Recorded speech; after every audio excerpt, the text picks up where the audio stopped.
পাকিস্তানের গণমাধ্যমগুলো বলছে যে এবার ইরান যুদ্ধটা শুরু করতে পারে ড্রোন সিস্টেমে, এবং ইরানে যে ইসরায়েল আক্রমণ করেছে 13 তারিখ, প্রথম আক্রমণ, এক আক্রমণে ইরানকে ভাঁজ করে ফেলেছিল।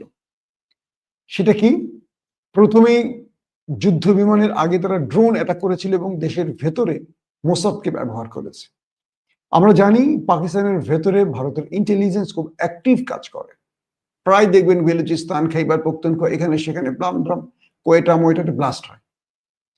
তো সাম্প্রতিক সময় অনেক বড় বড় কয়েকটা গ্রুপকে, আমরা কালকে নিউজ আপনি দেখেছেন যে অনেকগুলো এজেন্টকে পাকিস্তান ধরে ফেলেছে তার 3-4টা প্রদেশ থেকে, এবং তাদের মাধ্যমে আরো বড় বড় গ্রুপকে ধরার কাজ চলছে।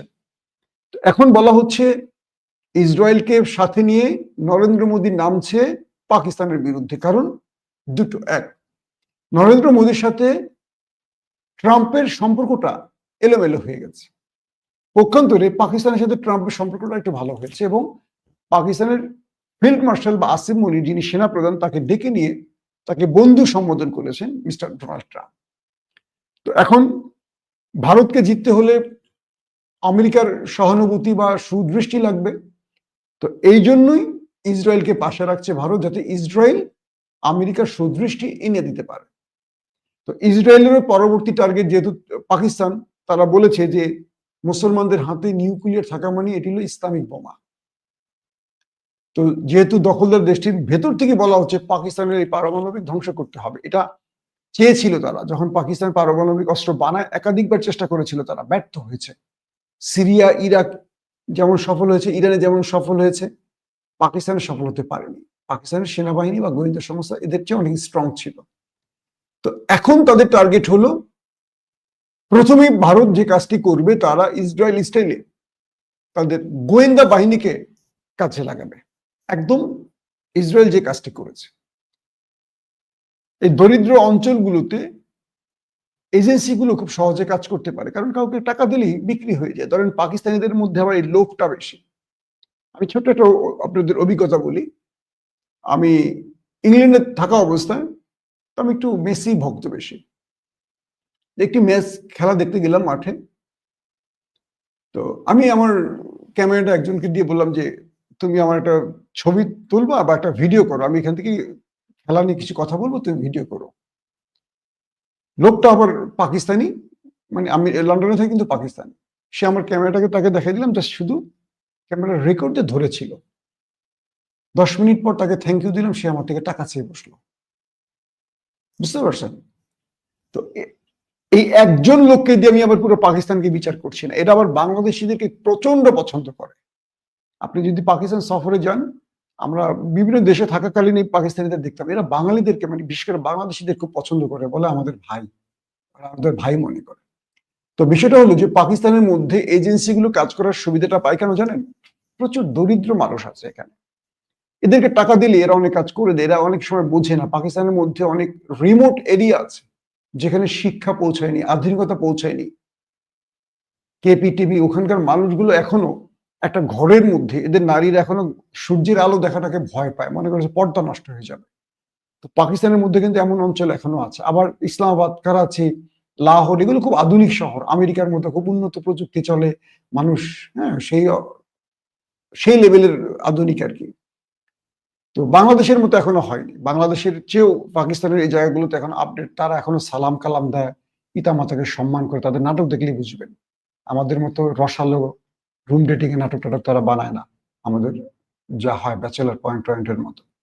তো ওদের টার্গেটটা হলো, ওরা এখন যে কাজটি করবে সেটি হলো, প্রথমে পাকিস্তানের এয়ার ডিফেন্স সিস্টেমকে ধ্বংস করে দেবে। প্রথমে হঠাৎ করে একটা অ্যাটাক স্ট্রাইক করবে, পাকিস্তান বোঝার আগে।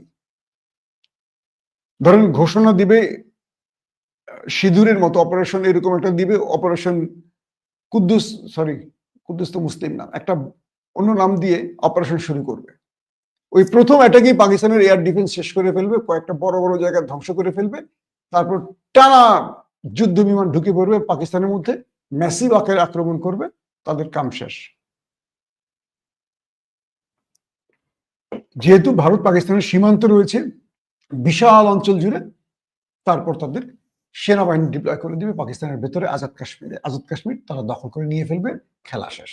কারণ আজাদ কাশ্মীর আর জম্মু নিয়ে তো বিরোধ, এই কাশ্মীর নিয়ে এটিকে এনিহাও ভারত তাদের পকেটে নিতে চায়, আর জম্মুকে পাকিস্তান তাদের পকেটে নিতে চায়। তো এই ক্ষেত্রে এখন ইসরায়েলের সম্পূর্ণ সহযোগিতা নিয়ে এই লড়াইটা শুরু হতে যাচ্ছে। এটি হলো পাকিস্তানের বক্তব্য। এখন পাকিস্তান কতটুকু প্রতিরোধ করতে প্রস্তুত জানি না। পাকিস্তানের পাশে যেহেতু চীন আছে, আবার পাকিস্তানের সাথে যেহেতু আমেরিকার সম্পর্ক ভালো, সেহেতু এই ক্ষেত্রে ইসরায়েলের খুব প্রয়োজনীয়তা। এবং ইন্টারেস্টিং ব্যাপার, যখন ভারত পাকিস্তানের সাথে যুদ্ধটা শুরু করে দেবে, এট এ টাইম দখলদারা ইরানে আবার স্ট্রাইক চালাবে। এই দুটো দেশ কিন্তু পাশাপাশি, ইরান এবং পাকিস্তান। আর ওইখান থেকে ইসরায়েল, ওইখান থেকে ভারত, আর সঙ্গে থাকবে পশ্চিমাদের সাপোর্ট, আমেরিকা সহ বাকি দেশ। একসঙ্গে ইরানের পারমাণবিক প্রযুক্তি যেটুকু ইউরেনিয়াম সমৃদ্ধ করছে সেটা ধ্বংস, অন্যদিকে পাকিস্তানের পারমাণবিককে ধ্বংস করে দিয়ে একটি অকার্যকর রাষ্ট্রের ঘোষণা দিয়ে দেওয়া। কারণ এই মুহূর্তে ভারতকে যদি ইসরায়েল পাকিস্তানের পাশে বিজয় করতে না পারে, কারণ ইসরায়েলের টার্গেট হলো পাকিস্তানের পারমাণবিক ধ্বংস করতে হলে ভারতকেই ব্যবহার করতে হবে, এবং ভারতকে সব রকম অস্ত্র শস্ত্র, ড্রোন, আন্তর্জাতিক সাপোর্ট, অর্থ সব দেবে দখলদাররা। কারণ ওইখান থেকে এসে এখানে আক্রমণের চেয়ে ভারতকে লেলিয়ে দিয়ে এই কাজটি সমাধান করা সহজ হবে তাদের জন্য। এখন শেষ যে বক্তব্যটি, রজব তাইয়্যিব এরদোয়ান কিংবা ফিল্ড মার্শাল আসিম মনির কিংবা আয়াতুল্লাহ আলী খামেনিরা এক টেবিলে বসবেন? এক নম্বর, আদৌ বসতে পারবেন না। 2 নম্বর কথা, মিস্টার ইউনি, ইসরায়েলের সাংবাদিক, আবার তার ছবির আপনাদের এক নজর দেখাই, তিনি যে বক্তব্যটি দিয়েছিলেন, তিনি বলেছিলেন যে মুসলমানদেরকে রিজিম চেঞ্জ ঘটাতে বা দুর্বল করতে বা তাদেরকে পরাজিত করতে একটি কাজ খুব সহজে করা যায়। কি? মুসলমানরা অনৈক্যের জালে আটকে আছে। তিনি বলছেন ইরানে আক্রমণ করা হলো, কেউ কি এগিয়ে আসছে? একটি মুসলিম দেশ, 21টা দেশ প্রতিবাদ জানিয়েছে, কিন্তু কেউ এগিয়ে আসেনি। প্রতিবাদে তো কিচ্ছু হবে না। তুরস্কে আক্রমণ করেন, কেউ এগিয়ে আসবে না। পাকিস্তানে আক্রমণ করেন, কেউ আগে আসবে না। তাহলে আমরা বসে আছি কেন? আসো ইউরোপ, আসো আমেরিকা, চলো আমরা ওদের ধরি। মিস্টার ইউনির বক্তব্যটা বুঝতে পারছেন? এখন আমি যেটা বুঝি, এটা কি এরদোয়ান বোঝেন না, এটা কি পাকিস্তান বোঝে না, এটা কি ইরান বোঝে না? কিন্তু প্রত্যেকের ইগোর জন্য, প্রত্যেকের ভূ রাজনীতির মারপ্যাচের জন্য এক টেবিলে বসতে পারে না। কিন্তু ওরা বুঝতে পারছে এই অনৈক্যের কারণে মুসলমানরা দুর্বল, এবং এই সুযোগটি কাজে লাগাতে হবে। এখন পাকিস্তান আসছে যে কোনো সময়, ভারত পাকিস্তানে আরেকটা অ্যাটাক চালাতে পারে, যেটা পাকিস্তানের গণমাধ্যম বলছে। এটা মোকাবেলার জন্য পাকিস্তান কি প্রস্তুত? বা তুরস্কের উপর রেজিম চেঞ্জ বা বড় কোনো অপারেশন হলে তুরস্ক এটাকে মোকাবেলার প্রস্তুত? একদিকে সিরিয়া নিয়ে তুরস্ক এখন ব্যস্ত, এই সিরিয়াটাতেও দখলদারদের বিগ পরিকল্পনা আছে, বড় পরিকল্পনা আছে। এটাকে তুরস্ক কতটুকু কবজায় রাখতে পারবে, কতদিন পারবে, সেই হিসেব নিকেশও আছে। তো এই ক্ষেত্রে মনে রাখতে হবে, মুসলমানদের ঐক্যের বিকল্প নেই। যদি ঐক্য প্রতিষ্ঠিত হয়, কিচ্ছু করতে পারবে না। চ্যালেঞ্জ দিয়ে বললাম, 57টি মুসলিম দেশ, বেশি না 20টা দেশ, বেশি না 10টা দেশ, বেশি না 5টা দেশ এক হোক, ইরান, পাকিস্তান, তুরস্ক এক টেবিলে দাঁড়াক, আসুক। কোনো কুতুফ দাঁড়াতে পারে কিনা? তুরস্কের আছে আধুনিক সেনাবাহিনী, আধুনিক প্রযুক্তি, ইরানের আছে মিসাইল সম্ভার ভান্ডার, পাকিস্তানের আছে পারমাণবিক। পাকিস্তানের 1টা কি 2টা পারমাণবিক দখলদার দেশে পড়লে কিচ্ছু থাকবে না। আয়তনে ছোট্ট দেশ, আর কিছু বলা লাগে?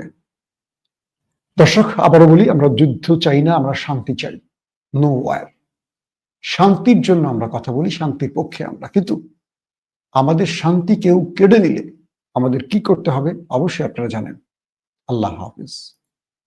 ওপেন দাইস মানে সত্যকে সত্য বলা, মিথ্যেকে মিথ্যে বলা। আমরা শোনা কথা নয়, চোখে যা দেখি তাই বলি।